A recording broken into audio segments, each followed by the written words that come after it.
They about to look at the shit that I'm on. Why don't we get in topic? Crew looking like Pentatonics, locked in, recording in tropics. And the East Big 3, Big Bronzy B, way good, he working on optics. Thought biz while smoking exotics. We lit, never thought about it. Cause they about to look at the shit that I'm on. Why don't we get in topics? Send way back, all black, I'm talking. Feeling like Shaq, I weigh my options. And the East Big 3, Big Bronzy B, way good, he working on optics. Thought biz while smoking exotics. It's saucy, all the projects. It's saucy.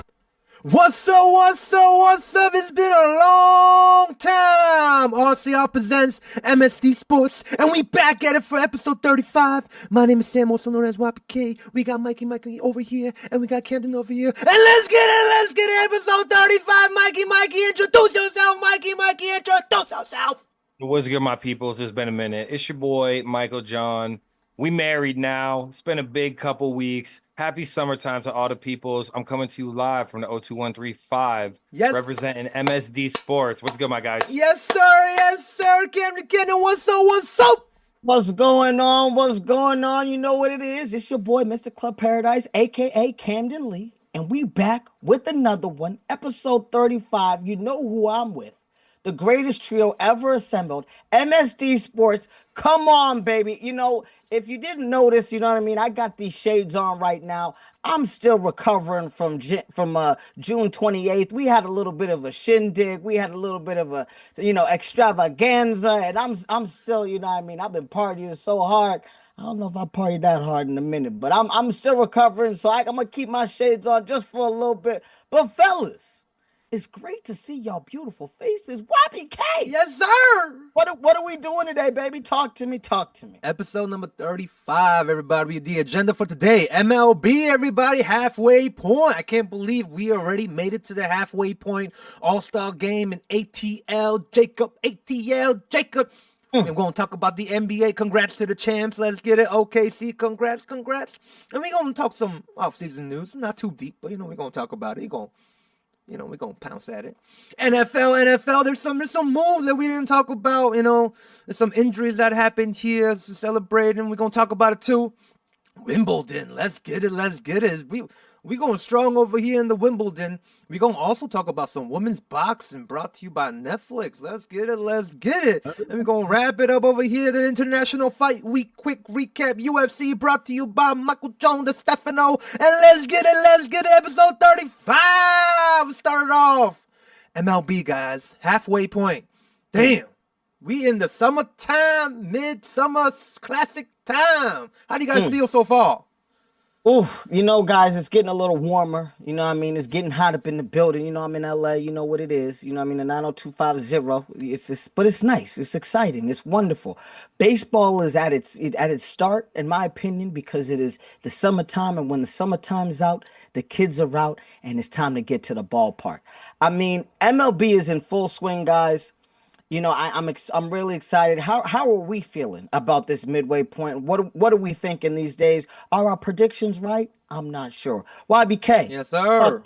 Talk to me. What are we thinking? I mean, let's today, what I'm saying? We're talking about a lot of sports here today, guys. So let's lightly pounce on these sports, you know what I mean? So MLB, let's talk about the AL East, guys, because y'all, you're Red Sox fans, we got a Yankee fan. A little bit Dodgers here for David, but, we're going to mostly talk about the AL East instead of, giving that whole recap, you know what I mean? AL East over here, we got, surprisingly, guys, the Toronto Blue Jays are number one. What the heck? 54-39? I mean, they did sweep the Yankees, four-game series. And the Yankees got unfortunately swept by the Toronto Blue Jays, and they take number one, guys. Yankees Where'd that come from? Where'd that come from? Yankees are in a very they've been in a slump. You take out these two Mariner games, but before that, it was a very bad time. It was a rough and tough summers. We call it the June swoon, But hopefully, but it's good to struggle now, and then the All-Star break happens because we're right behind 2.5 games, 51-41. Not bad. Rays 50-43, Red Sox, 49-45, 5.5 games back, and the Orioles, they're creeping up, but they're last place with 42-50. And I mean, well, let's update that actually because the Red Sox just closed out against Tampa Bay, so Red Sox hit the 50-win mark. Okay, so they're 5 wins above tied? 500. Finally, bro, we are just up and down all year. The story of mid. 50 and 45 is not terrible. Obviously, Red Sox moved on from Devi. Devers is gone, He's gone. but they're still hitting decent. I really think what I've been noticing lately is a little bit better pitching. Dobbs has been decent. I've been talking about him for a hot minute. Bueller came out with a win tonight. Still think he's the weak link on our rotation and would love for us to get to what maybe this kid from San Francisco can start pitching for us that we had got in that Devers trade. Crochet's been doing his thing, but who's been on a roll lately is Brian Bello.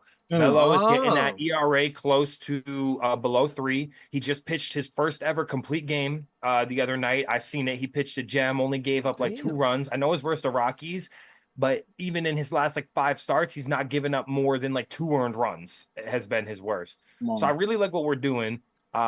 One big thing that I'm going to say that I notice about our division is that the Blue Jays are in first, but their run differential is only 20. They're only plus 20. Yankees are plus 105. Yep. And they're still 2.5 games back. Rays are plus 67 and Red Sox are plus 55. So the fact that the Blue Jays only have a 20 run differential tells me I don't know if they're going to be 15 games above 500 a month from now or 2 months from now. But, kudos to them.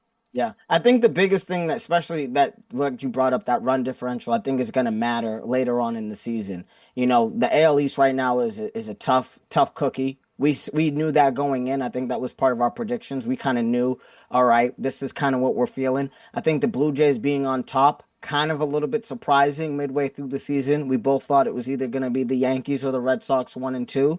How do we feel about just Devers leaving? I think it's kind of created this better continuity within the bullpen and even within the entire team.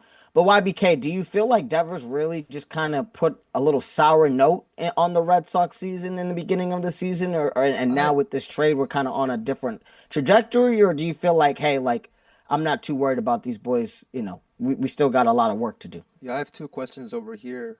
The Devers situation is just so unfortunate because I feel like this all comes to a personality thing for Devers, because even Big Papi has sent him personal text messages. Like, he actually cared for the kid. He actually wanted him for success. You know what I mean? Like, he wanted the next generation Red Sox leader kind of vibe to come in, and for him to not play first base, him like not even replying back to David Ortiz. And I'm hearing right now in the Giants, there's this there's this first baseman. I think his name is like Will Clark or something. He's like a legendary first baseman. Yep. Will Clark. Yep. He offered lessons on like Saturday, something like that, like 2 times already, and Devers didn't show up. And it's like, it's already showing me like, okay, this guy just doesn't really care. Like, what's going on? So I feel like for the Red Sox, good riddance, you got rid of him, because you don't want that kind of atmosphere and that kind of vibe in your clubhouse. But my next question here is, y'all just won 5 games above 500. Trade deadline is almost 2-3 weeks left. Are you guys going to be sellers or buyers right now at this point? Because right now I'm seeing like, what's his name? Like a few players in the trade deadline candidates, and I'm like, there's some Red Sox players over there. I'm like, you don't want to give away Duran, your outfielder. Like, he's a pretty good offensive piece. Or I forgot which pitcher. I don't think it wasn't Crochet, but you don't want to be sellers here. I don't know. How do you guys feel? Are you guys buyers or sellers? You want to go first? You want me to go first? Huh? Depends on what we get. You go ahead, Camden. You tell me. Well, I think here's the thing, right? And I think Mikey and I talked about this in the beginning, of the free agency season. We spent a lot of money late. It's not like we spent a lot of money early. So I think being in the position that we're in at third, I think only being 5 games back, I feel like that's not a bad situation. The question is are we going to have enough juice to get us to October? If we get something amazing, then I say, hey, we wait till next year. We get everybody kind of back in. We get some better continuity. However, if in 2 weeks that goes from 5 to 2.5 or 1.5, we might just say, okay, I think Devers was the situation. Let's just see what's a year without that and kind of go from there. Mikey, what are you thinking? I mean, if we can get a good pitcher, I'm not going to lie, I would trade one of the prospects, because I'd rather compete with this team, because I think we have talent. Think about the fact that Yoshida just came back, Yep. 3 hits, 3 for 4. He went for since he's back right now. Then you got Roman Anthony, who just got called up. Right. And now that Yoshida's back to play DH, Anthony was pushed to left field, Roman Anthony. So do we really need to crowd the outfield? Because Sadan Rafaela has been playing good too. Yep. So, like, I know Duran is nasty. And, like, yes, he's an all-star game MVP. He's hitting pretty well, 50 ribbies, 10 triples, leads the MLB in that. But I feel like if you can get something nasty out of it, I'm not going to lie, I would do it. Not to mention Bregman's coming back this weekend. So we have firepower. Like, I wouldn't sweat over a prospect right now, to be honest with you. Okay. So you, in a way, you're both thinking like, we're going to be buyers here. We're going to get 1 or 2 key pieces here. Maybe we can definitely get some juice here for the playoffs. I think with the Devers situation, I really think it showed a lot. Like, it showed why we were in a slump in the beginning of the year. It showed why there wasn't a lot of continuity. Even, the back and forth with I'm not playing this, I'm not playing that. I think, coming from Boston, Mikey, we're a blue-collar city. And if you need to, shovel snow, drive the truck, do whatever, get the Zambino, and all of this other stuff, that's just what we do. It doesn't really matter, what your job title is. We just kind of pick up our lunchbox and kind of go get it. So I think this is kind of a tale of who we are as a city and saying, hey, he doesn't really jive with it. So I'm kind of cool. Okay. On the flip side, Sam, what do you feel about the Yanks right now? Because you guys have had a bit of a tough patch right now, right? I mean, you're still 10 games above 500, but you're kind of sitting in a spot where the Rays and Red Sox are on your tails. Blue Jays aren't looking back, just ran past y'all. What needs to be done? Or is it just the fact that Garrett Cole, Luis Hill, like the injuries to the rotation, is that what's hurting y'all? So basically, right now for the New York Yankees, Max Fried, Carlos Rodon have been doing their job. These guys have been really carrying the team with their quality starts. But we just lost Clark Schmidt, Tommy John again. So that's another pitcher that's out of the equation. So we're saying like what? Will Warren, Marcus Stroman, what the guy who debuted yesterday? What is his name? Shitlitter. You expect these 3 guys to give me 6+ every time? It's gonna be tough, because you already know Rodon and Fried is gonna give you 6+. They've been doing that for us. But it's like I don't expect these 3 new guys to, like give me 6+, because they've never done that before. Maybe Marcus Stroman, but like we've always seen Marcus Stroman kind of crumble down in the second half. Right now, what we need, I am so glad that Jazz Chisholm has went back to second base from third, which is not his position. We need a third baseman here, guys. We need a solid, quality third baseman, and I'm looking at GM Sam YBK is looking at Eugenio Suarez from the Arizona Diamondbacks, third baseman. Okay. We need that guy. We also need starting pitching because we just lost Schmidt. Luis Hill's coming back, but I did hear that maybe we can use him in like the bullpen, that kind of flamethrower fastball slider combo, you know what I mean? But get a starting pitcher like Sandy Alcantara. When Mikey was talking about who he wants to in the Red Sox, you add. I know that he has a 5+ ERA right now, but you add him to an atmosphere of competitiveness, not in the Miami Marlins. You add him to the Yankees or you add him to the Red Sox, it's gonna change the guy for sure. Yeah. And we're also looking at bullpen help because we've been using the bullpen a lot, guys. Yeah. Like we've been overusing our bullpen because our starters wouldn't give us. They will give us foe. It's like, bro, foe. You didn't even pass 5. Like, come on, you're a starter. I need more. So they're looking at Emmanuel Clase, guys, from the Cleveland Guardians. And I feel like if we get Suarez, we get a starting pitcher like Sandy or like Zach Gallen, and we get Clase, okay, I think we be ready. But Cashman got to shoot because look at what we got. We only got Jazz Chisholm, 1 player last year. That's all we got in the trade deadline, thinking that that's the team to be ready for the World Series, and we saw what happened, the outcome. But I feel like that's our trajectory now, and that's who I want. And I feel like those 3 players would definitely spark our team now, but I know that we don't want to give away our top prospects here. You know, and that's the issue too. You know what I mean? You want to get rid of your kids that you're training that projected to be so good. You know, but if you want to win now, let's do it. You know what I mean? For me, let's do it. I'll do it. Why not? I think you guys are going to need that bullpen help. I think that's really what it boils down to. If you guys can deal with that, I think y'all be all right. You know what I mean? Because you guys can't do anything if pitchers are going to give you 4, 5.5, even 6 innings. You know what I mean? 6 would be great, minimum but like 5, I guess. You know what I mean? Give me 5.1. Even You know 5 what I would be mean? would be decent. But if you give it 4, you It's need like, something. damn. So you're expecting 5 innings. Yeah, More at least bullpen work. 5. All You know what bullpen, I mean? like, bro. And then we have a series to play.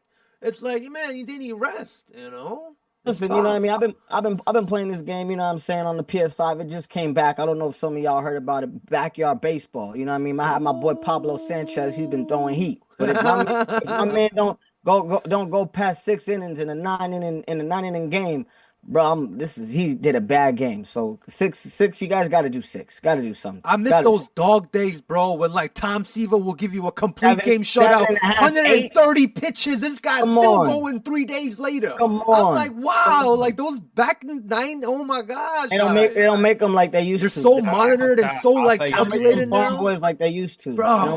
There's a big boy named Schoolboy, but we'll talk a little bit about him. We'll talk a little bit about him in a minute. Let's talk about before we get to that, because I want to talk about what y'all thoughts are on like the mid-season awards. Okay. But let me tell you what's good with the Dodgers, because we have to check in on that. Listen, my LA boys. I'm an LA boy too. We gotta check in on our LA boys. Listen, you know what I mean? The Dodgers right now ain't doing too bad. 56-38. We 5 games. You know what I mean? Leading the division. You know, we're playing really great at home. Really great. 33-17. Away, 23-21. I think that's really what's been boiled down to. And I think I understand we're in a difficult division. You know what I mean? We got the Giants. They're nipping at us. Then the Padres, they're nipping at them. Then the Diamondbacks. Yeah. But, you know what I mean? The big 3 in that NL West is something to contend for us. But the biggest issue is just I'm struggling with the away games. For some reason, we just can't put it at home, put it away at home. I mean, away, and you know, we've lost 6 straight. Yeah. So, you know, Shohei's coming back from rehab, something to be happy about. I think we're a little bored. I think that's really what it boils down to. We're a little bored mid-season. I think after the All-Star break should be all right. You know, should be all right. One thing we got to bring up is Clayton Kershaw has reached the milestone. He hit 3,000 strikeouts, guys, and this is legendary. There has been 23,114 MLB players since 1871, and there's only been 20 players, guys, including Clayton Kershaw, joining this club, guys. 3,000 strikeouts, and I feel like it's an honor to see a legend live a legend's career. You know what I mean? Like, I didn't watch Nolan Ryan, you know what I mean? I watched Clayton Kershaw.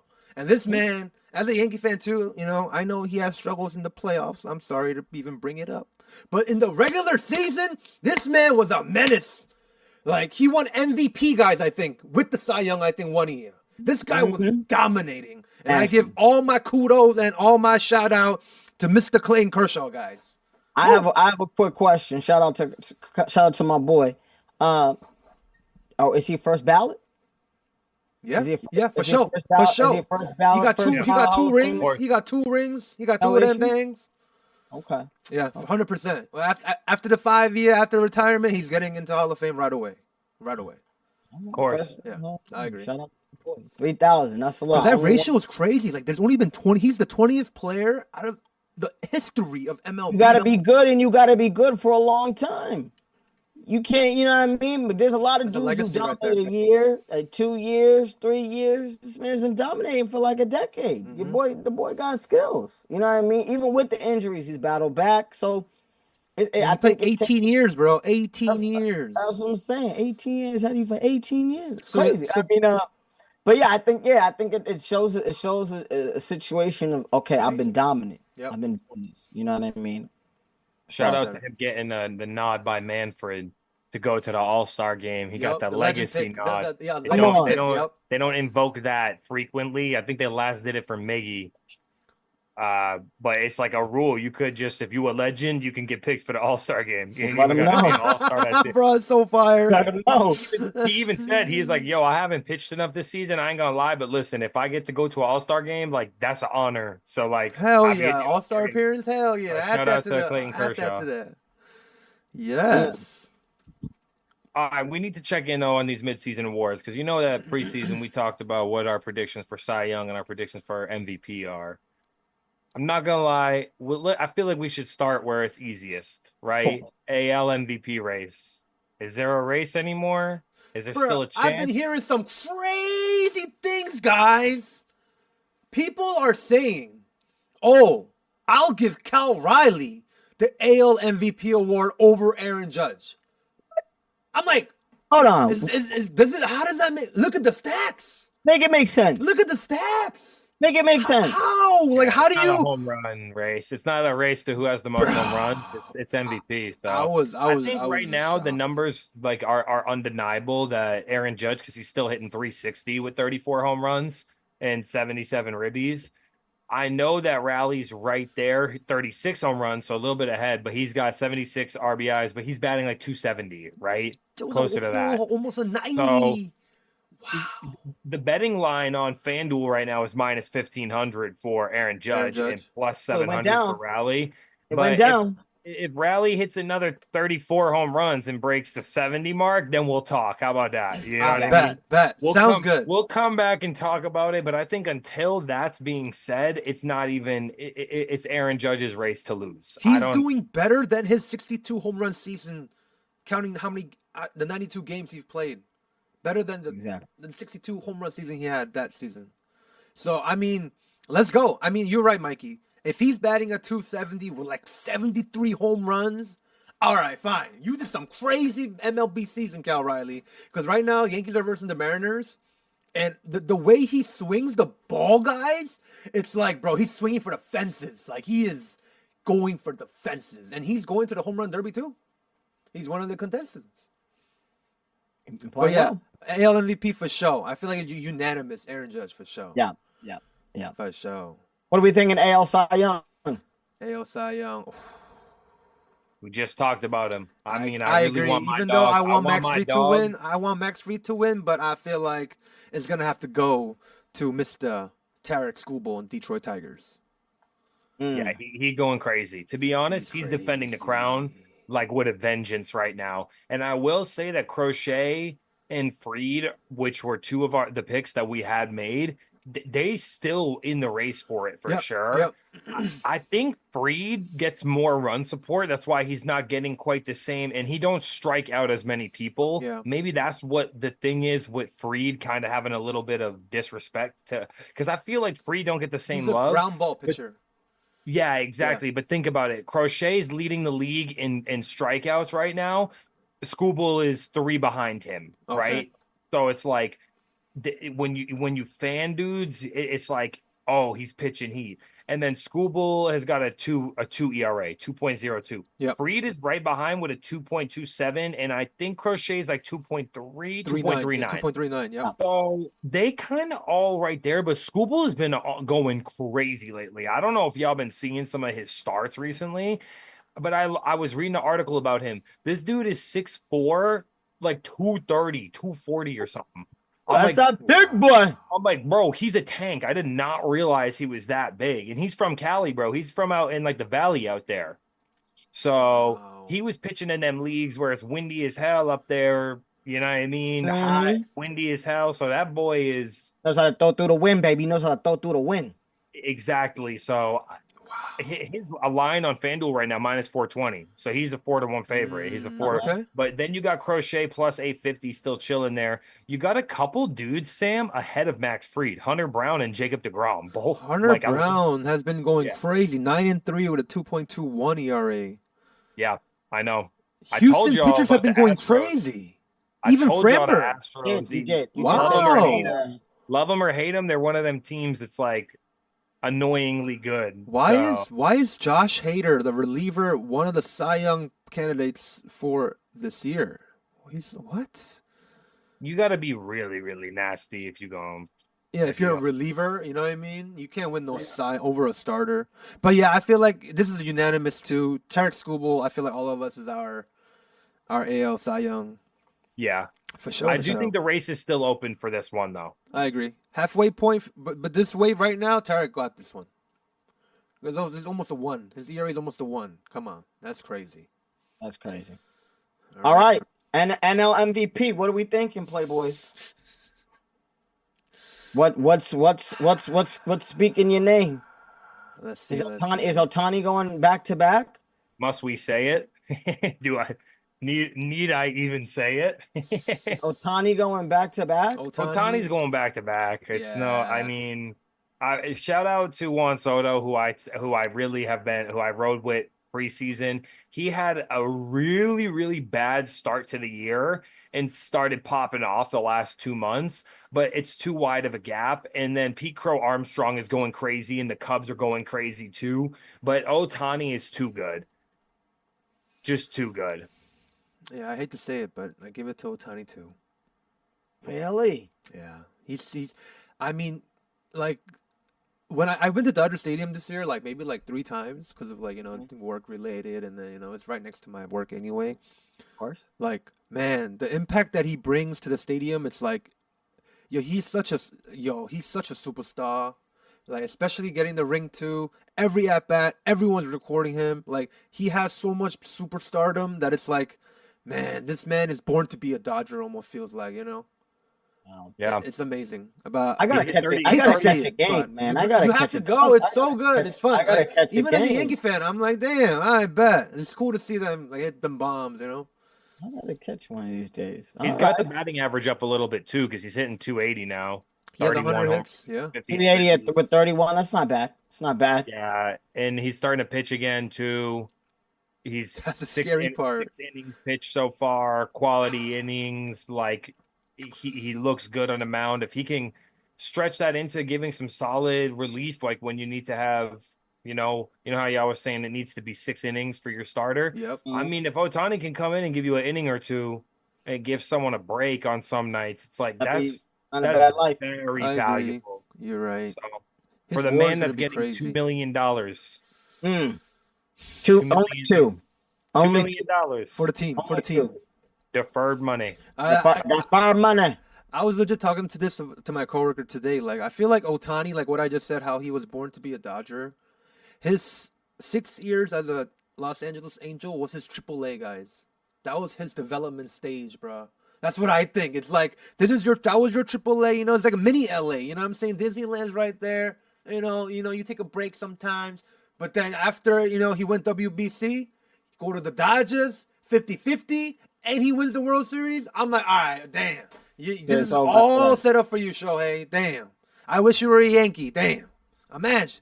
Listen, but he had to be in the cold. He don't like that. Yeah. He ain't about that life. He wanted to be close to home too, because LA, Tokyo, right there. I'm like, damn, it was almost too good. Too good to be true. But it became true. Shout out Shohei. Shout out to Shohei. Ooh, guys. Right. NL Cy Young. This is the hard part. I got somebody in mind that might be a little different than what y'all thinking. You know what I mean? My boy Zach Wheeler. I think he's been pitching pretty well. He's been having great quality starts. He's decent. He got a 2.1 ERA. He got some decent strikeouts. I think he got like 140, something like that, 145. 148. Yep. He got a lot. He got a lot. He's doing all right. Wow. You know what I mean? Between fanning them, playing them, winning them, I think he's gonna sneak it out. I know we were talking about schemes, possibly doing it, but I think Wheeler might steal this one this year. He might steal it. Zach Wheeler. How is Skeens doing? The Phillies rotation is going crazy right now. So I'm gonna tell you right now. I'm gonna read this line on FanDuel, which is crazy. Wheeler is minus 140 right now, and Skeens is plus 115. Skeens is 4-7 right now. Wow. The Pirates are crazy, bro. They sell every single game that he pitches. He gives up 1 run over 6 innings, 7 innings, and he gets a loss. It's crazy what they're doing to him. It really is crazy what they're doing to him. Could we see, like, when we saw DeGrom, didn't DeGrom win it and like have a losing record, like 10 and 11 or something? Yep. But because he led the league, who's leading the league in ERA right now? Who's the only pitcher in the league that's a sub-2? Paul Skeens. And it's 2-1. So or you know what I mean? It's not like it's It's close with Wheeler. I will say you're right. Yeah. Like Wheeler's 2.17 and Skeens 1.94, so it's not like What's their whip? What's their whip right now? I think Skeens is below 1, or no, Scooble's below 1 for sure. Skeens is below 1 too, 0.92. Wow. Crazy, bro. Crazy. And 125 strikeouts. So, but Wheeler be sitting him down too, because he's second in the league in strikeouts. So, his whip is crazy, 0.84. Wow. So, come on. 0.84 is nuts. Wipe them down. The only thing I'm gonna say for Philly is that it's crazy. If you look at the Philadelphia Phillies rotation, it's nuts. If you look at the top 5 NL Cy Young favorites, Zach Wheeler, Paul Skeens, Logan Webb, and then 2 more Phillies pitchers, Christopher Sanchez and Ranger Suarez. Crazy. 3 of the 5 Ranger Suarez has 1.99 ERA. Fucking Christopher Sanchez 2.59. Crazy, but shout out to Logan Webb, because I don't really know a lot about him, but I see that he leads the league in quality starts. Also looks like he's been putting up some good solid 133 strikeouts. He's only 8-6, so they ain't really like hitting for him, but his ERA is 2.6. Wow. That's kind of, it's a little bit, it's weak for San Fran not to give him the support, but that's how it goes. Pitching is like that. Like, you can't really look, you got to read between the lines, you know? Yeah. Walker Buehler's got a better record than Skeens this year, which is like, how? How? So. And Aaron Nola's hurt. So, like, it's crazy on how deep their bullpen is, but, Mikey, did you do your choice yet? I'm going to say Skeens because I think that he's the popular vote. So, like, I'm telling you from my prediction, I'm not saying that he is necessarily better than Wheeler right now. I think he is good enough to be an argument, and I think that he's got the name that people want to root for. You feel? I agree. So, I agree. I'm going to go Skeens. For me, I feel like I'm going to go Skeens too because, like, the Philadelphia Phillies rotation is already so good. So it's like, I feel like they feed off each other. So it's like, bro, I think their chemistry there is really solid, really tight. But, like, when I see Skeens, it's like, bro, this guy's shining himself, trying to, he needs a new team, guys. Like, what if he comes to the Yankees or the Red Sox? Like, what if he goes to a big market team? Because I've been, like, there's this, like, there's a lot of Korean content these days with MLB and, like, what's his name? Ji-won Bae, I think. He played for the Tampa Bay Rays in the championship run. He even says too, like, the difference between small market and big market is, like, for small market teams, like when he was in the Pirates, like, they would play all the rookies. They would give you opportunity. Like, they would throw that at you. But, like, the care wouldn't be much there. You know what I mean? It's like, but if you play for a big market team like the Yankees, any, like, little trip you have, little, like, they always care for you. They be all over you and everything. So it's like, you know what I'm saying? Skeens, imagine he gets the treatment. Like, he gets the love like that. You know what I mean? Like, I wonder sometimes with, like, small market, big market, where, like, if some athletes don't succeed in, like, where they are in a small market team, like, maybe if they were in a better pressure, or it could work the opposite way, of course, like Zach Greinke, where he has anxiety problems. But I feel like, what if a player like him that is, like, under potential goes to a big market like the Dodgers or the Yankees, where it's like a traditional team, like, they know how to develop players. Like, what if he goes there? You never know, So Paul Skeens, I feel like, if he experiences, like, a big market team like our team, Red Sox, Yankees, Dodgers, it might be different for him. You know what I mean?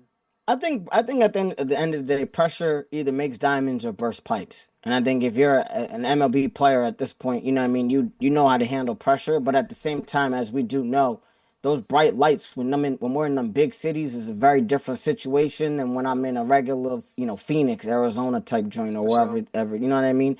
The atmosphere is different. When you seeing, Cardi B, you know what I mean, coming down the aisleway and in row 2, you know what I mean, while you're at bat in California, it's a very different situation than seeing the mayor of your town, you know what I mean, in the 3rd or 4th row just saying hi to you. It's a different type of vibe, you feel me? Sure. So You know what I mean? You know me, if I was that bad, I'd be knocking that out the ballpark. But some of them boys, you know what I'm saying, if they saw her, they might be striking out. So it all depends. You're right. They break. It all depends. So I think that's where we kind of find these wonderful, amazing talents. You know what I mean? The Yankees have guys like Jeter. We got guys like Ortiz and you know what I mean, and Nomar. And I think it's where you're able to find an amazing talent, and then you put him in a big market team, and he just puts it on.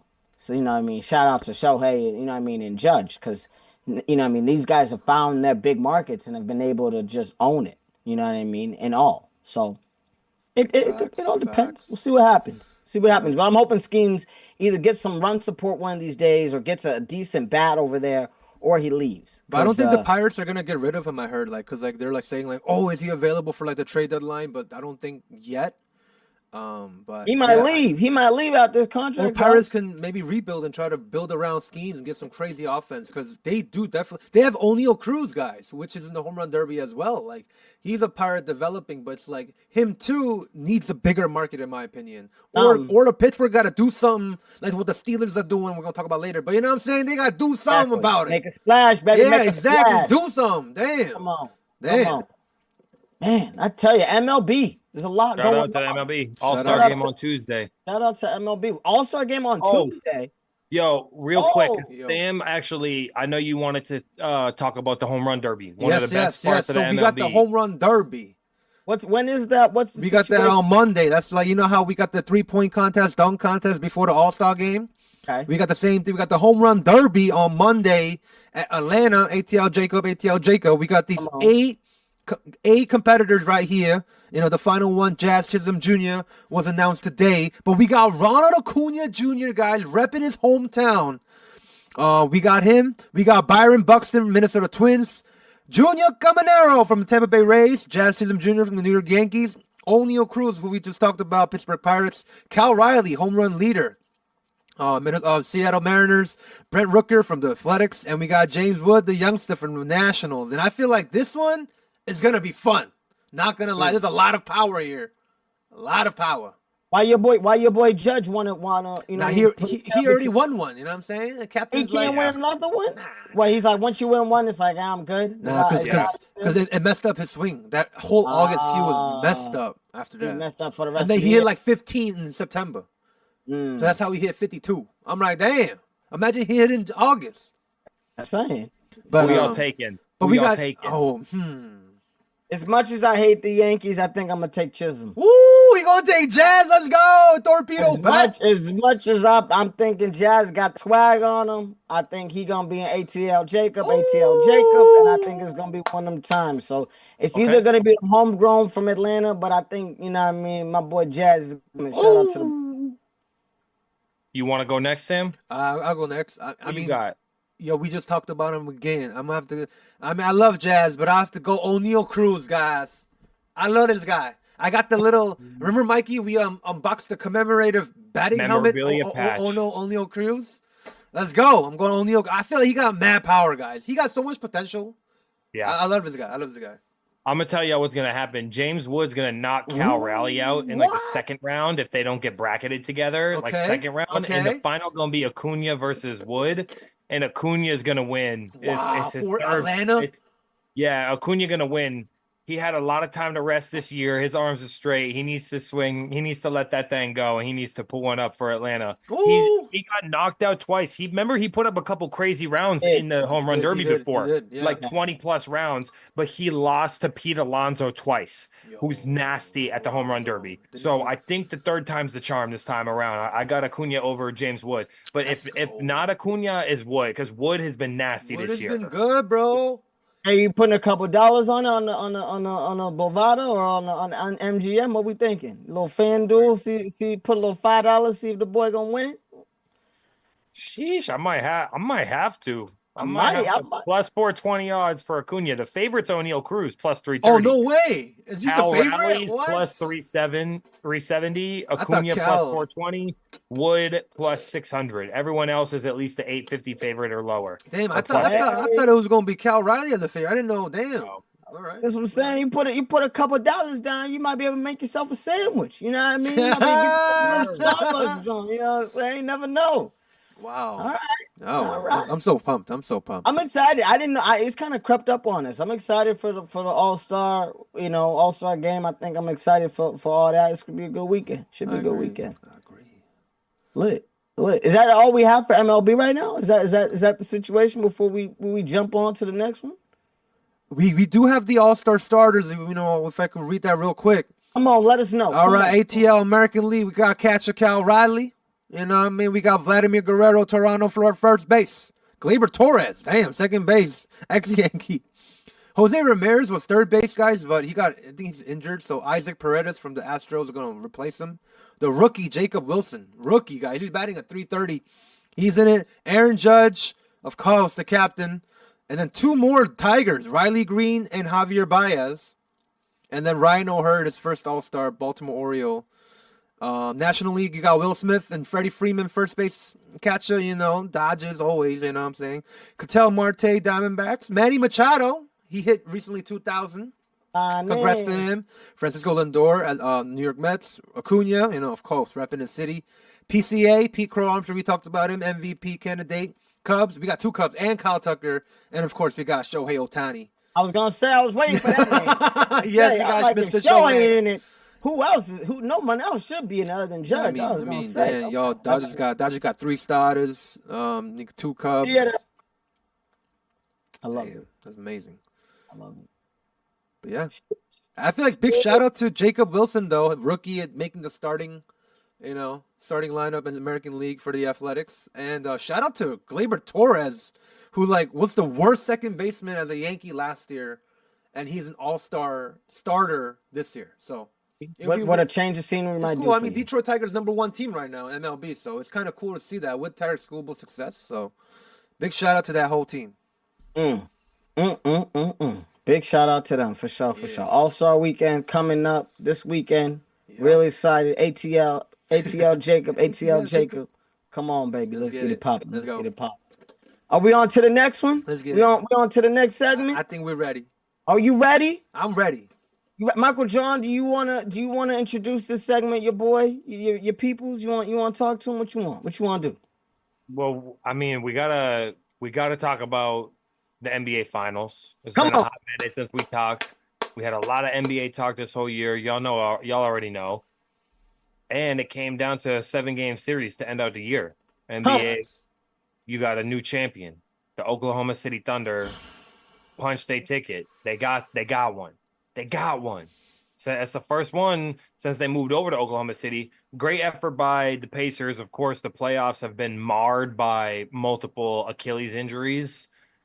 So we're going to have to get into that more. But talk to me, guys. Congrats to the new champs, huh? What's our feelings on Oklahoma City? People are saying, guys, like, oh, OKC got it easy. Let's not count this. But honestly, big shout out. I feel like they deserve this.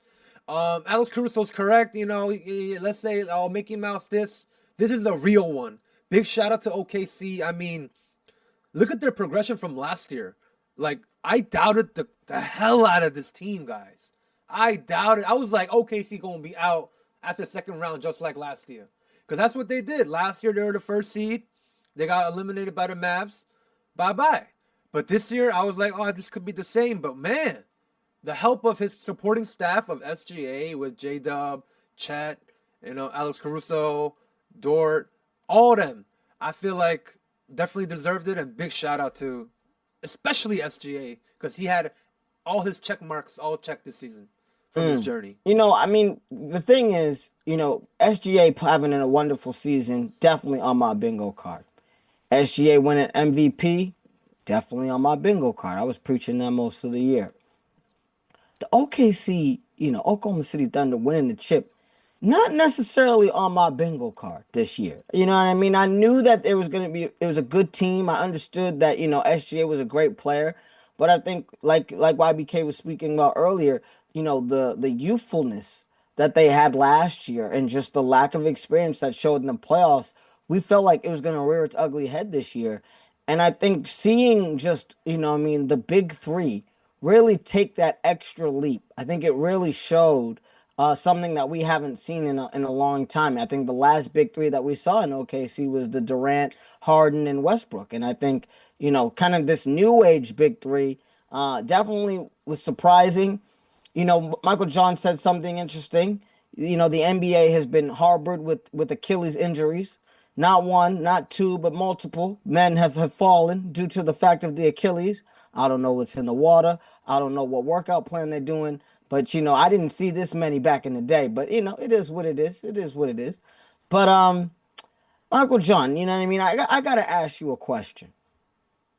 Seeing SGA take this extra leap, do you feel as though that's kind of put him in the top five, franchise players in the league? Is he still on the outskirts? How do we feel about this win, and where does he rank, and on the current status of an NBA, echelon? Okay, a lot to unpack, a lot of different things. I'm gonna try to respond to all my thoughts from these here.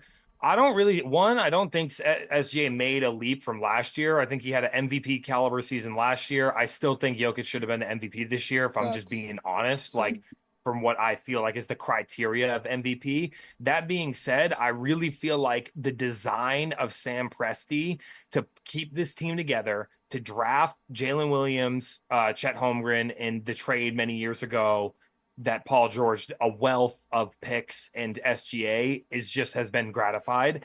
I will say, huge shout out to bringing in, what's his name? Hartenstein. Mm-hmm. And for bringing in Caruso, because what they needed was to get rid of the Giddey and to get another big guy. They didn't need like an offensive playmaker. They needed dudes who could lock you down on D. And the same thing for that bench. Like, they got good players coming off of that bench that can hit some threes but play the full court.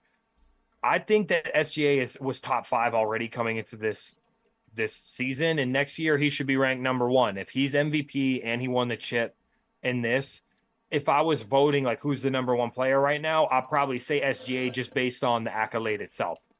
I still think Jokic is going to have something to say about it next year. But it's a huge shout out. I mean, I want to give them their kudos where the kudos is due, but let's not act like that they weren't the number 1 seed last year, because they were the number 1 seed last year. Let's not act like they didn't win 68 games, because they won 68 games and was the number 1 seed this year. I think the difference between OKC and Cleveland is that OKC kind of had a couple years to get their team right, and then to go and lose in the playoffs last year and come back this year. And I also think that, matchup wise, the only team that they really had in the West that gave them, I think, any trouble was the Nuggets, which is funny, because I thought that maybe Timberwolves could have tried to give a little bit of a run at it, but they ran out of juice. Yeah. And then you have the Pacers push them to 7, and that Pacers team, respect to them, but you really think that Pacers team should have pushed them to 7? That's what I'm feeling. At the end of the day, I'm like, shout out to OKC, y'all the champs and everything like that. But I'm like, it's hard for me, and YBK out, please chime in on this too. It's hard for me to see SJ winning the MVP. I'm not concerned about that. That's not where I'm at right now when I'm thinking about top 5 player. A lot of guys win MVP throughout the years and things like that.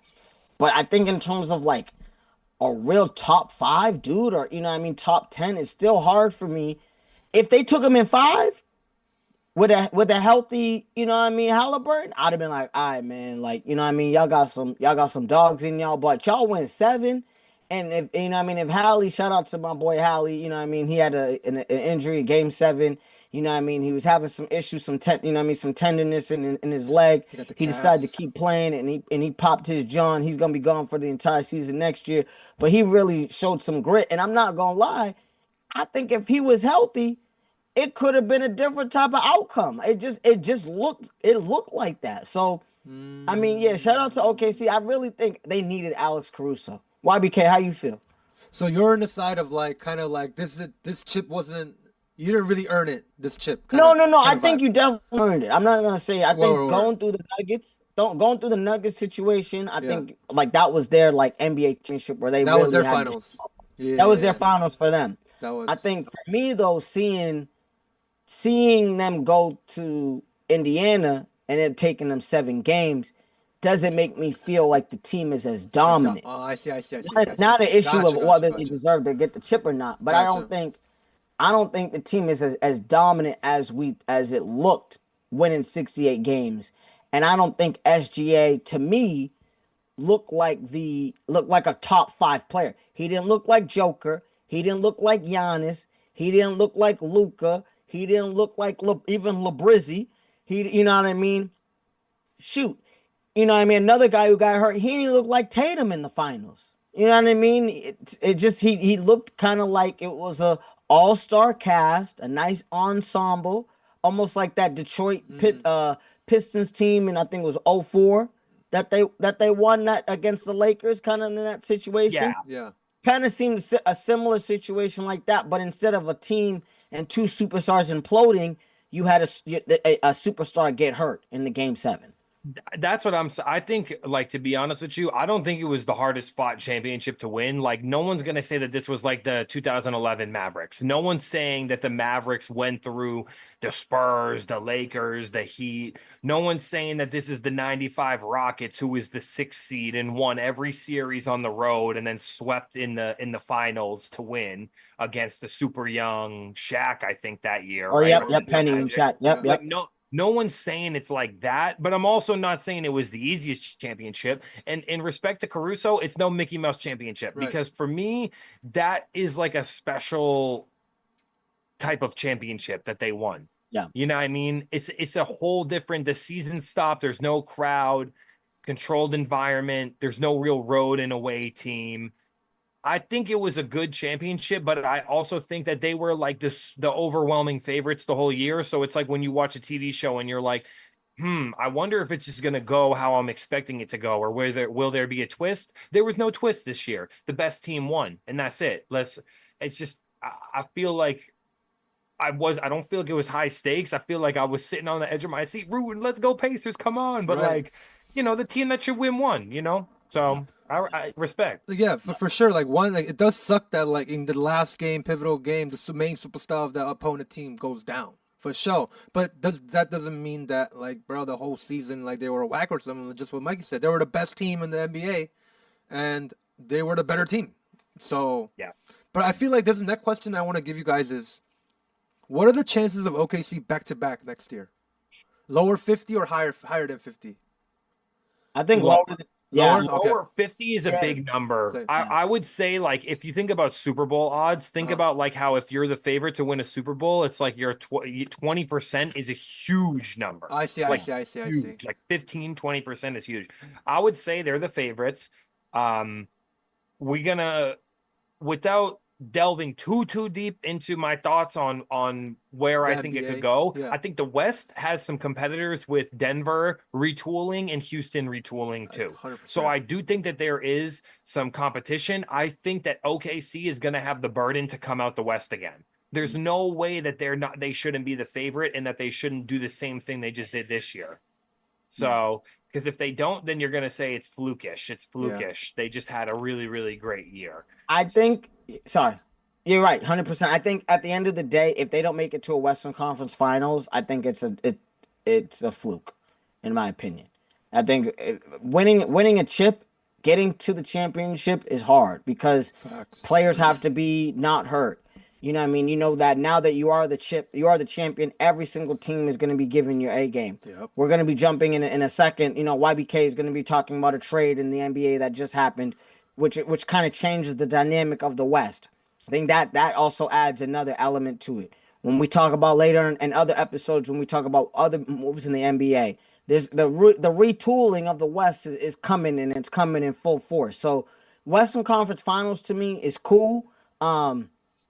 But if you put them in the East and they don't come out the East, basura.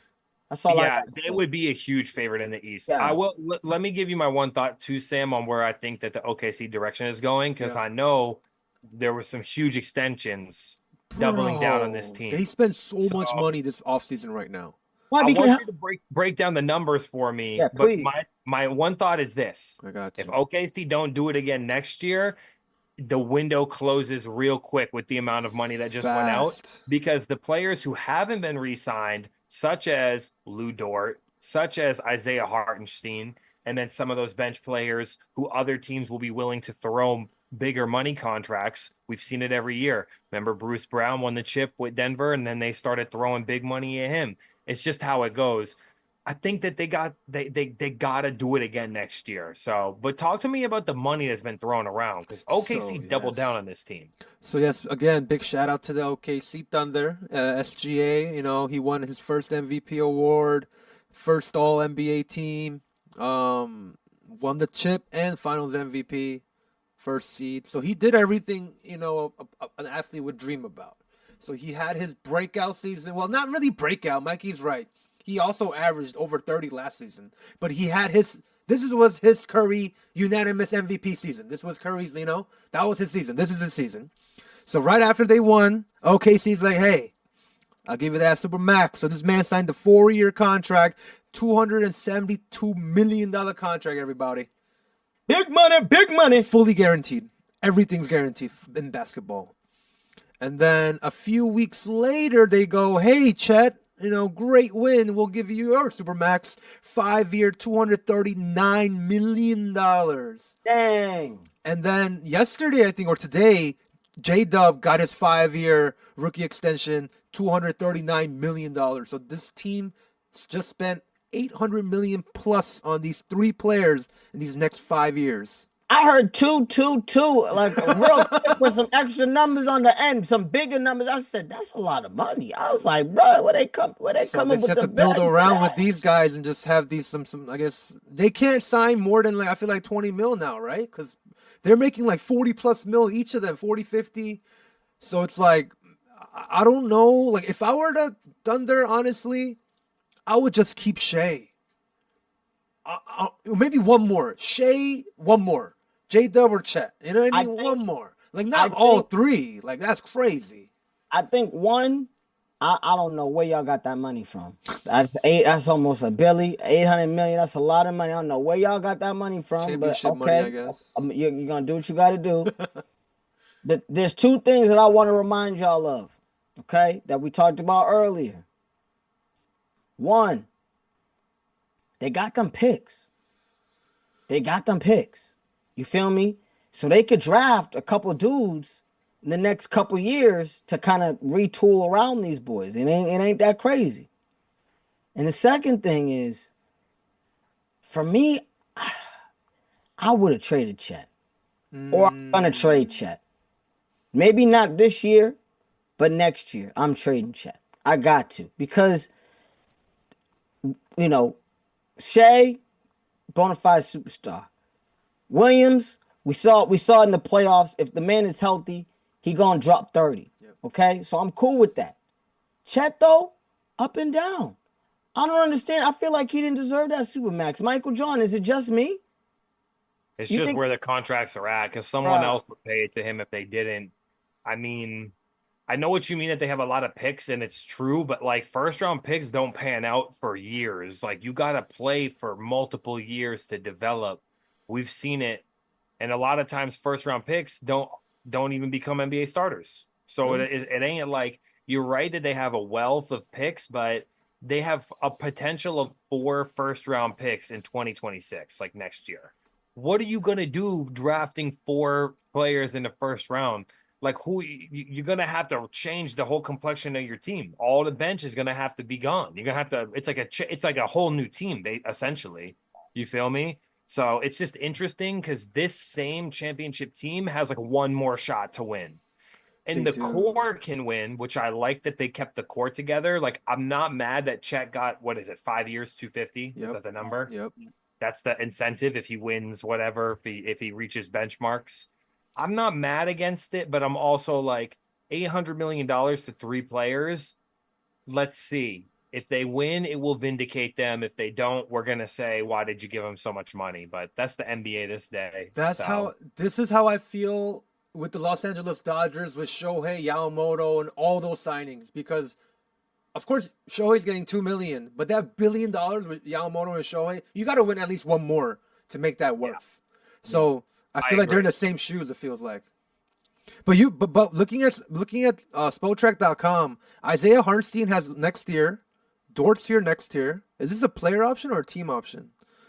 Not sure. And then I see Caruso He got one more year. I'm pretty He sure. got he got multiple. Yeah. After this year, I know he got one more year. They still got I know he Jalen got at least 2 Williams. years. They Yep. still got They got their core still intact. Dort one more. So like you're right. I feel like next year's the shot one more. If you get back to back, that's crazy. Those contracts for Dort and for Hartenstein yeah. are team options. So the but OKC it's gonna push them over the Where second the cap. Yeah, exactly. First apron and second apron. So that's when you start getting yourself you're right. penalized First if you go Yep. over those. So Because they're already at minus 38. we gotta see. We gotta see what happens with it. But you know what? I think that when you win, you pay the money up. So Yeah. Well, I also have a question. Do you think that the OKC is remembering what happened almost 10 years ago? You know what I mean? With the big three that they had and seeing the trajectory of we had 3 MVPs on one team playing together, almost won a chip, and then we decided not to pay Harden and screwed it all up. But they didn't win. I feel like that's why they didn't invest. Because you OKC think won. you think if they won the chip that year, you think they would have signed all of them. I feel like, and give Harden the money he wanted. I feel like because OKC they didn't win much. I think right. This is what's their first one or second one. The first one being OKC. They had second one as a team as a franchise. They have a Seattle Supersonic. Gotcha. So yeah, this is very rare. So as OKC Thunder is their first one. So I feel like if in that 2011, 2010, if they won, that would have been a whole different story. Like trajectory for Harden especially. That's when he left and everything, the Rockets thing, and But yeah, I feel like since they won, I feel like they got the contract and they invested. They were also younger too than these guys are because they was like early 20s. Right. So that was like a younger, and now you got Shea who's like 25, 26. Like think about it. He's been in the league like 6 years, bro. 7 years.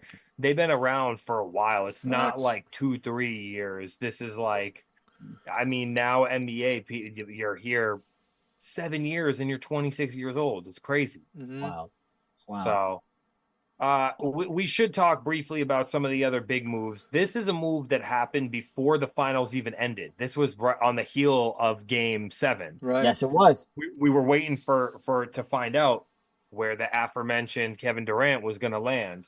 And in an NBA record 7-team trade, mainly though, the Rockets, you know what I mean, giving up the most there to get KD from the Suns there. You got KD to Houston. That's crazy. And he found out during Fanatics Fest. He was like in the panel, and then fans were like, "Oh, you got traded to the Rockets," and then that's how he found out, which was amazing. And there's a Topps card when KD finds out he goes to the Rockets when he's in Fanatics Fest. But it's amazing. I think it's one of the NBA history, right? This is the largest trade in NBA history, guys. 7 teams. And Rockets don't just get KD, guys. They get Clint Capella. He is older, but he is a good piece, in my opinion. That Rockets could definitely, Sengun could definitely learn from. And then Clint can be Sengun's backup. But the Suns get a lot. Jalen Green, who's been the Rockets scoring guy. Dylan Brooks. They get the number 10 overall, Kaman Mulak. Rasheer Fleming, the 31 overall, 41 overall, Kobe Brea. I don't know these players, but Daquan Plowden. And they get 2 second rounds, which is Kaka and MSD Sports. Come on, we don't add no second round over here, MSD Sports. We don't like that. Listen, you could draft one of us in the second round, and we might be getting more minutes than some of these brothers these days. Even with my bum shoulder, I still drop a couple buckets on y'all. Exactly. I mean, I think, we were talking about the West and just seeing, if OKC is going to go back to back. I think this really puts a dent in that situation to me. You know what I mean? I think it's crazy that, you give a king's ransom for a 36-year-old player who's coming off of who has an Achilles injury, not coming off of, but has had an Achilles injury. But I gotta be honest.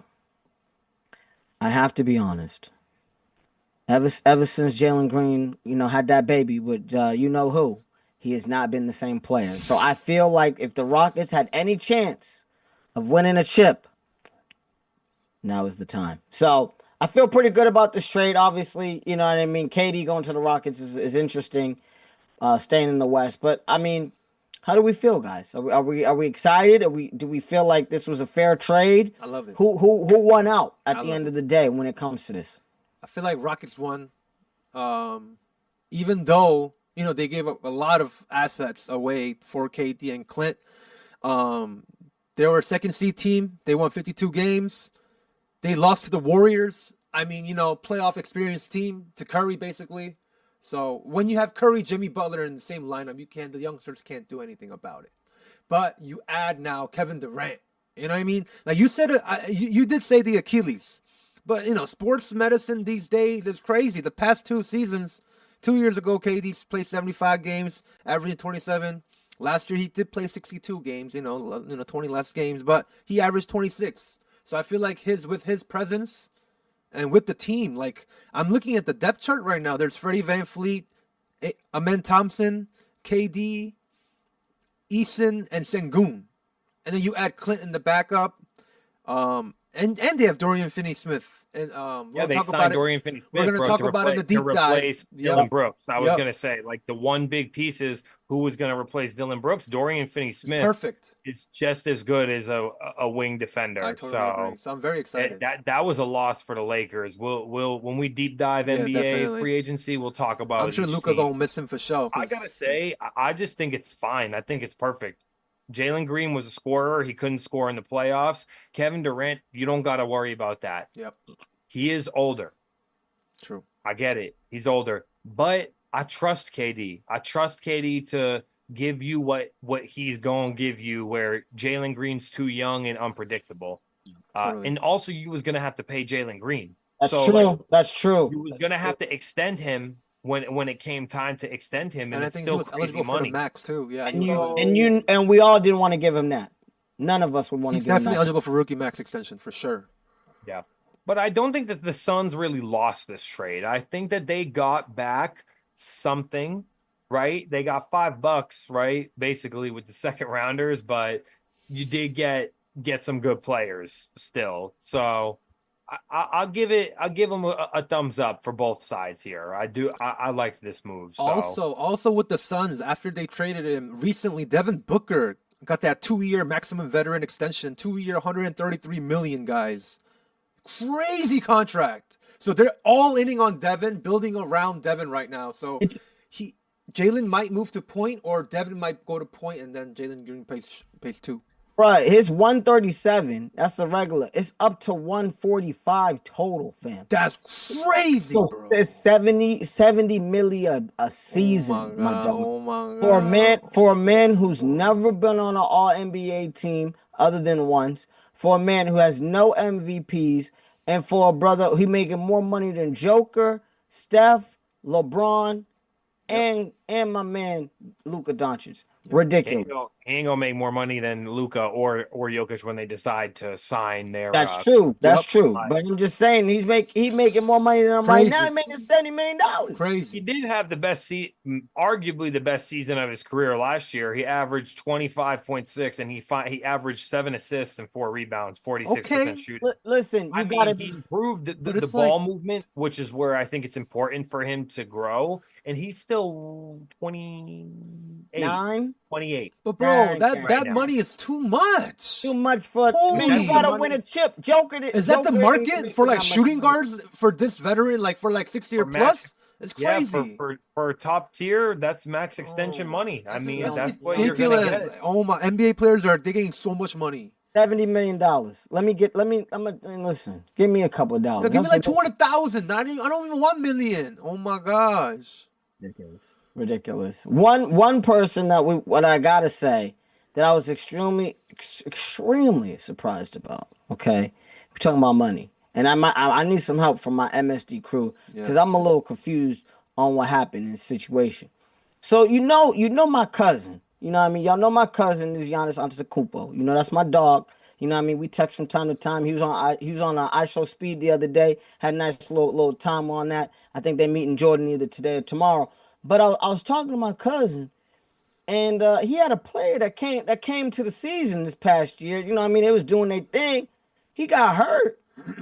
and the team decided to waive this man. His name is Damian Lillard. He was, you know what I mean, Dame Dollar, you know what I mean, Dame Time. And Michael John, we had a little pre-show before, you know what I mean, before our regular show. We try to do that just so that, you know what I mean, we're up to snuff on things and things like that. Can you explain to me what this means when someone gets waived? Because you said he still gets all his money. Is that true? Yes.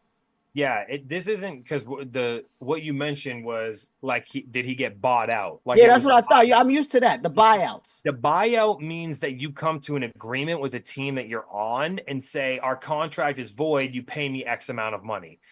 This is not what Milwaukee did. Milwaukee is desperate to keep Giannis, and they lost Brook Lopez, and they needed something desperately. And they waived Damian Lillard in order to make some room for them to sign Miles Turner. Now, whether this was too brash, should it be rewarded? Should we say, wow, like they figured out a creative way to try to keep the team tooled to convince Giannis to stay? Did the Pacers fumble the bag by not just offering an extra few million per year to Miles Turner?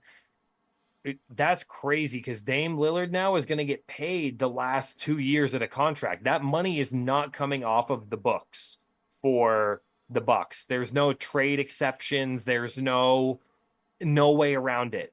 That money that they owed him, the cap hit, will exist this year and next year on their books. So wait a second. So what you're telling me is, right, this man signed his contract. They voided the contract. Not voided, or they waived the contract. So they waived him. They waived Lillard. They waived Lillard. So he's getting paid. Yep. You telling me he could go to another team and they can give him a contract, he'd get paid from them too? Yeah, that's what's going to happen. What? That's exactly what's going to happen. Man, double dipping.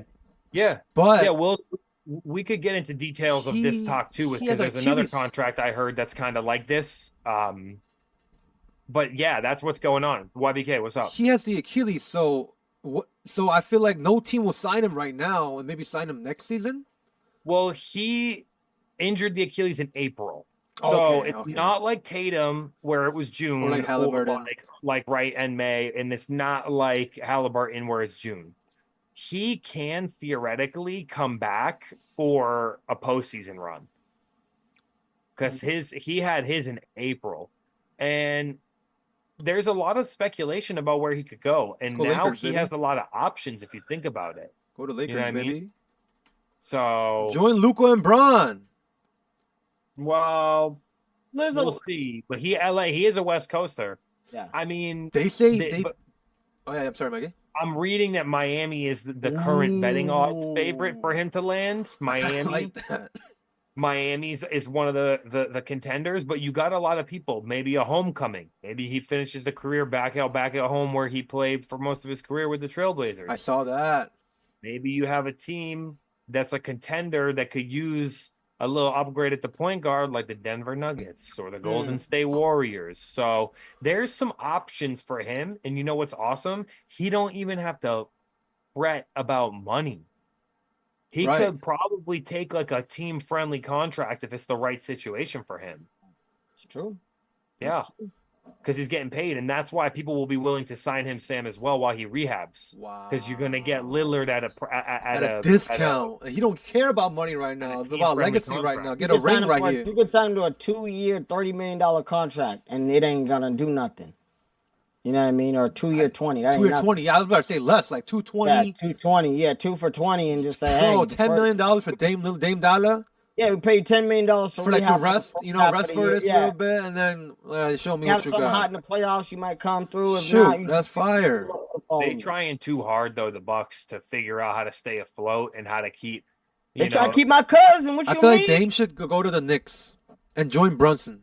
Come on, you know what I mean. The family, we want to go somewhere nice. We thinking maybe coming to LA, but I heard somebody else might be coming over here. That's a big man, so.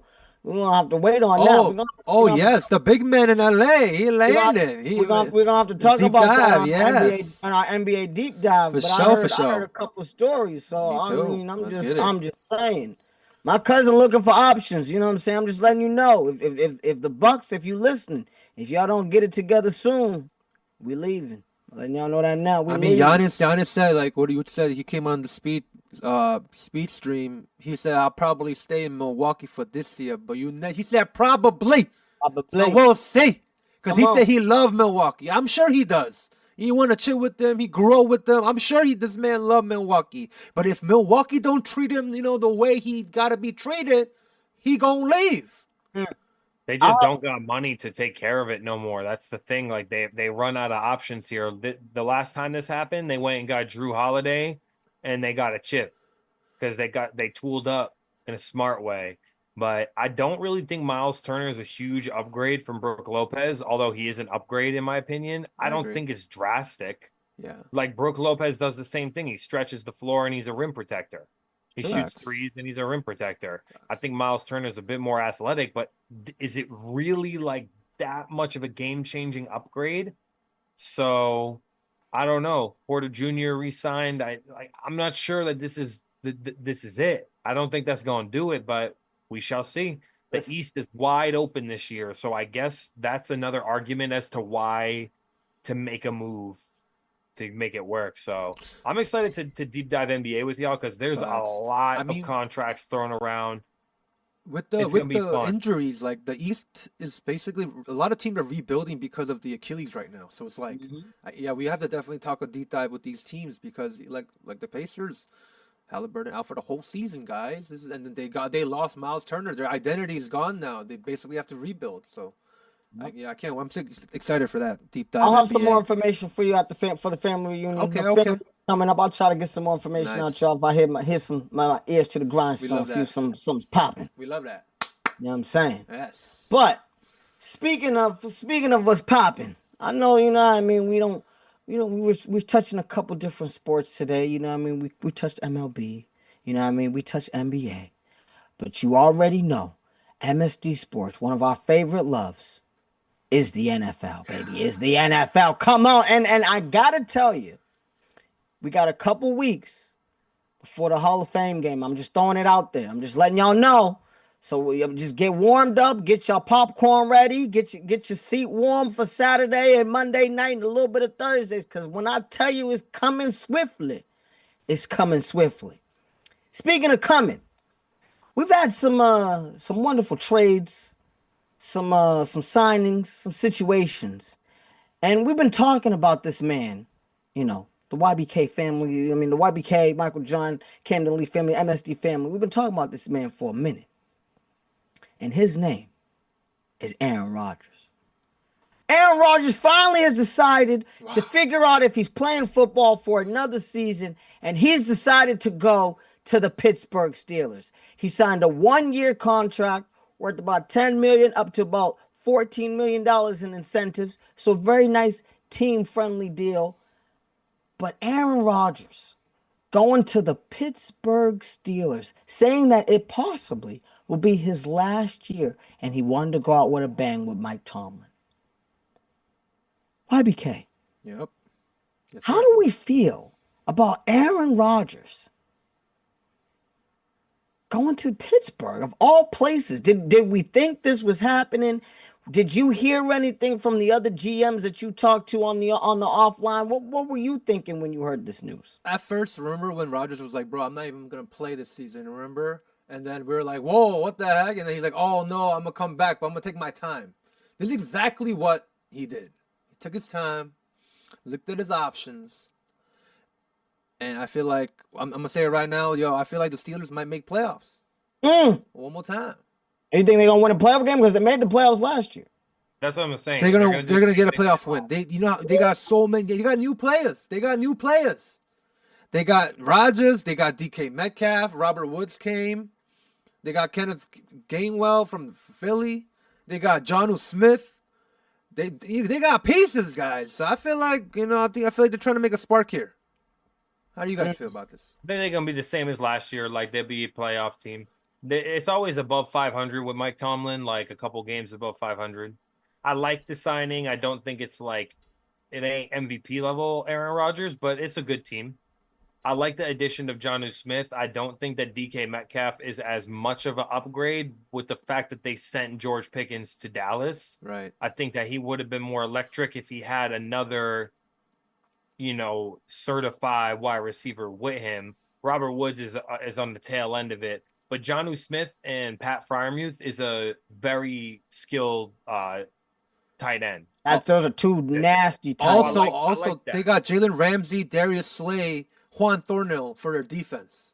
Yeah, but they traded Minka Fitzpatrick for Jalen Ramsey, so it's another one for me where I'm like, is that even really an upgrade? It's like okay, a 1-for-1 kind yeah, of it's like a and swap. you got rid of like an all-pro I see. safety for an all-pro cornerback, which is good, but like I just feel like it's just like shuffling pieces. Like I see. It's like playing chess, and like I let you take my queen, like I give up my queen so I could take your queen. Yeah, Okay, you know what I mean? It feels like that to me. Like I'm not really sure Gotcha. if I really upgraded here. You know what I mean? Yeah. Or you let me push a pawn to upgrade to a queen, but I get to upgrade my pawn yeah, too. you You know have to what I get a mean? queen It's too. Yeah, So it's like yeah. the same exactly. thing, It 1-for-1. don't feel like, but I do think they're a good team. I mean, I'm glad that it's over. I think it's funny that Cam Hayward was talking like, we don't care, Aaron, like sign or don't. We don't effing care. Like, and that was so funny, like that he was talking like that, and he's one of them locker room voices and has been around for a hot minute, nasty defensive end. And if that was his voice in the locker room, Aaron came in there probably like, can he command the team? Is he gonna take control of the situation? We shall see, right? So I mean, I'm really excited. I think betting on the Pittsburgh Steelers this year is going to be fun. I think, you know what I mean. Aaron Rodgers throwing some bombs. You know what I mean. The DK, I think, is going to be fun. I think Jonnu Smith is going to have a full reception with him and Freiermuth. They're gonna get a lot of receptions this year. A lot of fun. I don't think necessarily going to make a big blast in the AFC, especially in that division. You got Cincinnati, you know what I mean, you got the Ravens, even the Browns be doing some stuff, but hey, we'll figure it out. I know we're doing a quick NFL segment, but I did want to. I heard some news. You know, 4th of July in LA is one of those amazing occasions because you could be in the middle of the street and you can blow off fireworks. It's great. I can see it from my bedroom.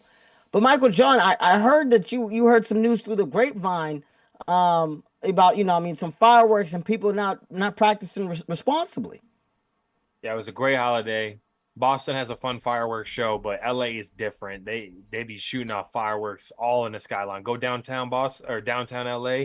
You look in the skyline, fireworks everywhere. It's Gotham City. So always be careful with them fireworks because those things are no jokes. We've seen what happened to many players before. Jason Pierre-Paul, right? Oh, yeah. Famously had a firework incident and nearly lost his hand. Ended up losing 2.5 fingers. But Najee Harris, recently to the Chargers, right? Former Pittsburgh Steeler.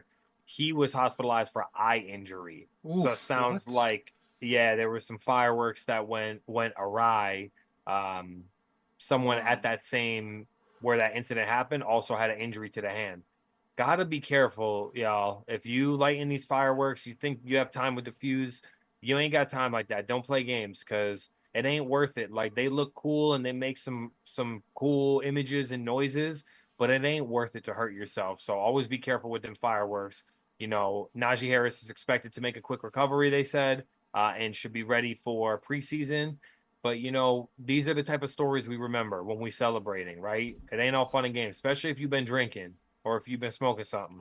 Take care of yourselves. Take care of your body. Be careful when you use the fireworks. That's so Listen, true. YBK and myself, we in the LA area, we be protecting our eyes with the eye cover, we also recovering from our debacle on June 28th, you know what I'm saying? We got to celebrate Michael John's little shindig. It was a wonderful time. It was a great time. But again, one of those things is, don't be showing off for your friends. Keep the fireworks on the ground, what they're intended to do. They are dynamite. You are blowing things up. So let's do it responsibly. This is America. We love to have fun. But at the same time, we try to be as responsible as we can. So, never handle them inebriated. And always remember to be responsible in the safety of someone who knows what they're doing. Because, you know what I mean? It's not something to be playing with. Never. You can always have fun being safe. You know what I'm saying? Like, damn. Come on. Yeah. We have a lot of fun being much safe. fun. We caught a lot of Ubers that night. Did we not? We caught a lot of Ubers. So safe. Because we know, got to be safe. So Come on, safe. baby. Got to be safe. It's I always was, I better was to be Ubering safe. everywhere. Everybody. Uber everywhere. Uber everywhere. It was great. Exactly. Great. I know we have a couple more sports. You know what I mean? What else has been popping up? I Just heard there was something light. some You know crazy. what I mean? Yeah. Let's Something, get it. something light because Let us it's been a know. long time. So we gotta run the whole. We gotta run around everything, guys. Big tennis tournament. 4 majors every year. Last time we was talking about Roland Garros, French Open, Oh, yeah. Yep. where they play in the clay, but we over to England where they play on the Oh, the grass. grass. Wimbledon. Oh, And right. we already reached in the finals for the ladies, and we got the semifinals for the guys tomorrow. Okay. We've been Who we talking got? about them a lot this year. Carlos Alcaraz and Jannik Sinner, the new guns, right? You still got Djokovic. Wait, Djokovic is still playing?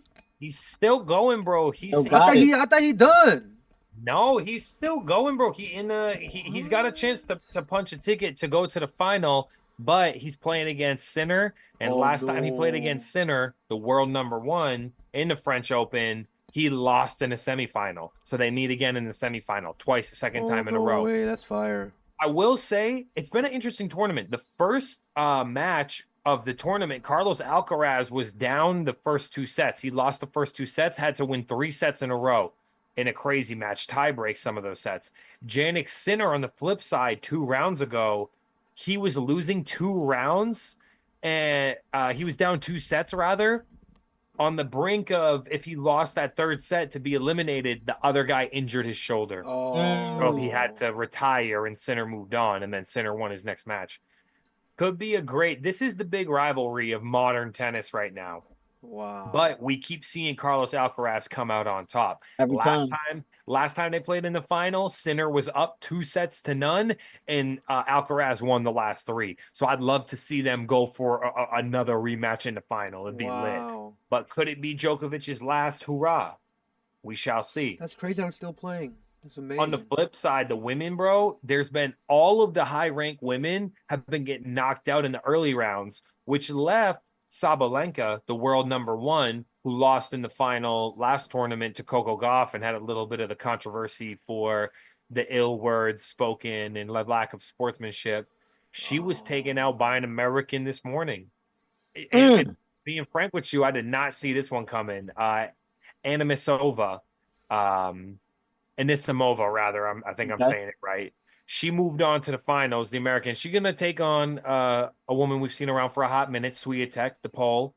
And they're going to play in the finals. So we got the women's lined up. Damn. And I kind of like it when the favorites don't win. That's what I like about tennis. You got to win one match at a time. And yeah, it makes for fun. You're right. So I had a couple guys ask me, do I bet on tennis? And I said no, for this very reason. Because a lot of times, depending on the time of when you're playing, where you're playing, whether it's clay or grass, it's a very different situation. So there's some people who master clay, they nasty on the clay. There's some people that master the grass. When it comes to the grass, they know what they're doing. And you could get a bad matchup, and you could be a #1, #2, #3 against a #20. Bang, bang, that mug just got you because he's been playing on grass for the last 6 months, and you've been going from hot spot to other spot to other spot. So I don't bet on tennis unless it's the finals. I'm letting y'all know now. And if Alcaraz is in the final, I'm probably betting on the boys. So just letting y'all know, just a little something, just a little tidbit. If y'all trying to make some dollars these days, the first couple rounds be a little tough in the tennis. Just FYI, just a little difficult. Sam, you got to keep your eyes open for this one. This is going to be a good final. So if you ain't tuned in, we're going to have to send you some clips because it's fun. Tennis is very fun. If you haven't watched it live before, I highly recommend it. It's a very entertaining sport because it's very active. So I would highly recommend it. I'm excited about that. I'm really excited about that. I'm going to have to check it out a little bit. You know what I mean? See what's popping. The thing I do want to talk to you, Michael John, is I'm wondering if you caught this. Okay. Netflix has been doing some wild stuff over the last couple of years. We have Beyonce, her little thing for the NFL. We've had some NFL games. You know what I mean? And even Amazon's been sneaking to the building. We had the Tom Brady roast. And we've also had a couple of things that's popping in terms of Mike Tyson. I saw a fight during the Mike Tyson fight that I really wanted to know if we're gonna see it again. And I heard that you was talking to Netflix and you got something on the docket that the whole world wants to see. Michael John, can you let the MSD family know what's popping? It's fight week again. And we got a trilogy fight here. And this is the first time that we're going to have an all women's card headlining at Madison Square Garden. Come MSG. on. Come on. This is going to be a championship fight. This is Katie Taylor, reigning champ, fighting Amanda Serrano, absolute beast as well. And you're right. Honestly, they stole the show during the Tyson and Jake Paul card. They stole the show. Mm-hmm. And it was highly contested. So this is the trilogy fight. It's actually 2-0 in Katie Taylor's favor. But a lot of people think Amanda Serrano not only won the first one, but won the second one too, because it was a split decision the first fight, and the second fight was unanimous decision for Katie Taylor. But the viewers were like, I don't know. I think Amanda Serrano did enough to win. So we're going to have to put it to bed. Friday night, y'all. Netflix, I love that they're putting on some fights because I feel like it gets it out to a broader audience. And love or hate Jake Paul for whatever he is, like polarizing, you don't like this, it's gimmicky boxing. I'm happy that his promotion, MVP Productions, has put on for Amanda Serrano as much as they have. Because I think it's good to put them in the public eye. And they're skilled boxers too. It ain't like boring, like, oh, they ain't nice with it. Like, oh, no, like they're nice with it. So I really think that whoever could tune in to watch this is going to be a fun one.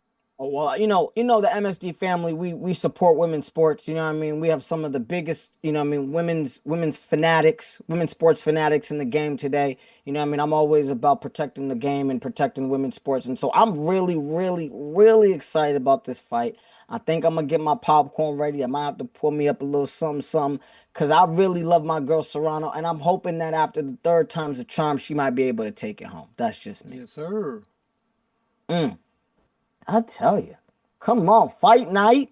We got what's the face? All-Star game weekend. You know what I mean? We got a lot going on this weekend, Playboys. We got a lot going on. I'm excited. We got some UFC this weekend too. It's been heating up a little bit too. When we was partying actually on June 28th. Oh yeah. We had one of the biggest cards of the year, which is International Fight Week. And we'll run through it real quick because, of course, we got some headline. Whenever it's International Fight Week, y'all, this is like the biggest fight card of the year. And I would say that it lived up to its hype this year. The headline was Ilia Topuria, who was the featherweight champion. He knocked out two legends in a row, Alexander Volkanovski, and then he knocked out Holloway. He moved up to lightweight to fight always entertaining fan favorite Charles Oliveira, and he did it again. He said, I'm going to knock him out. It's not even going to take me one round. It's not even going to take me 3 minutes. It didn't even take him 2 minutes, 30 seconds. Ilia Topuria is that guy. Still undefeated, 17-0, two-division champion. I don't know, man. Sky's the limit for this guy. We're going to see Islam Makhachev, right? He's moving up to welterweight to fight for the belt in a few months. Date to be announced. That's going to be a super fight when Ilia fights Islam, y'all. That's going to be like the modern age version of McGregor and Habib. It's kind of like that new version of it. Wow. We got new names there. That's epic. So y'all got to keep an eye out for that. But there was another championship fight on the card too. Flyweight champion Alexander Pantoja defended his belt against Kai Kara France. It's the second time they fought. And this boy Pantoja, he's making a run. He's making an argument to be the greatest flyweight of all time. And Demetrius Johnson, a legend, UFC legend, fight legend. He's the greatest flyweight of all time. But this boy Pantoja is making a case for himself too. Won by submission in the third round. Absolutely dominated the fight. It's going to be really fun to see, his next defense. He's going to be defending his title against another fighter who fought on the card. His name's Joshua Van. This boy is only 23 years old, and he's from out west, if I'm not mistaken, or he's fighting out of Texas. He's young, exciting striker, 23 years old, y'all. and that's the age that John Jones was when he won the title. He's the youngest champion ever. So Joshua Van versus Pantoja going to be fun. So we're going to have to circle that one. I'm going to let y'all know when that's coming up. But UFC been cooking too. So this weekend, there'll be some fights. Even during when the boxing is going on, you're going to have the Black Beast, Derek Lewis. He's fighting the young up-and-coming guy. Yeah, Black Beast Derek Lewis is fighting this weekend, y'all. So he's always a fun guy to watch. Big heavyweight, swings for the fences. So you got to, if you got a chance to put that on your phone, you get that. That card starts at 9. You get the main event coming on at 11 p.m. for Serrano. You got a little bit of something. Stephen Wonderboy Thompson is going to be fighting in the co-main event too this weekend. He's 40-something, but he's still going too. So you got some fun stuff to watch this weekend, y'all. So we just have to keep y'all up to date with the fight game because the fight game continues. True. 100%. 100%. I love Man. it. Sheesh. Thank you, Michael John. I appreciate that because I was definitely excited about this fight, especially this Serrano fight. So I wanted to see what was up. For real, for real. Yes, sir. Wow. Wow. Oh, wow. So it's a loaded week, y'all. Real. We came back with a vengeance. For real, for real. Sports is going crazy, and especially in summertime, you know what I mean? In the midsummer, halfway through to 2025. Let's get it. Let's get it. We'll be back here, y'all. We'll be back because we're gonna jump into MLB. We're gonna really break down the divisions and these races. We're gonna talk about the NBA. So many contracts. I can't wait to talk about how we're gonna grade the Celtics and Lakers move so far. That's what I'm really excited for. Sneak peek, y'all Celtics are rebuilding. Seems like what's going on. We're gonna talk about it. We're gonna talk about it. The Lakers got a new big man here. We're gonna talk about too. I'm sure David's excited for him too. We're gonna talk about it. Come on, come on. I'm excited. We got a couple more episodes till we wrap up season 1, and then we're getting ready for season 2. So you guys be ready, cause you know what I mean. We getting ready for the season 2 that's coming up. You know what I mean. They gotta get ready. You gotta brace yourselves. Gotta brace yourself. MSD coming full We're gonna give you a couple more episodes. And some few announcements to announce. You know, some future plans coming. You know, y'all better be ready. He's coming, guys. Better be ready. Y'all better be ready. Shoot. Come on. Let's get it, baby. Let's get it. Yes, sir. Yes, sir. RCR Presents MSD Sports, and that was episode 35, guys. Let's get it. Let's get it. My name is Sam, also known as Wappy K. You can find me at Wappy K up in here. We got Mikey over here. You can find him at Michael John DeStefano. And we got Camden David Lee over here. You can find him at Mr. Club Paradise. You can find us, MSD Crew, MSD Sports, at RCR MSD Sports. We are in Apple Podcasts, Spotify Podcasts, Amazon Podcasts, all the podcast platforms, and you already know it. And we'll see you guys in the next one. Peace. Peace.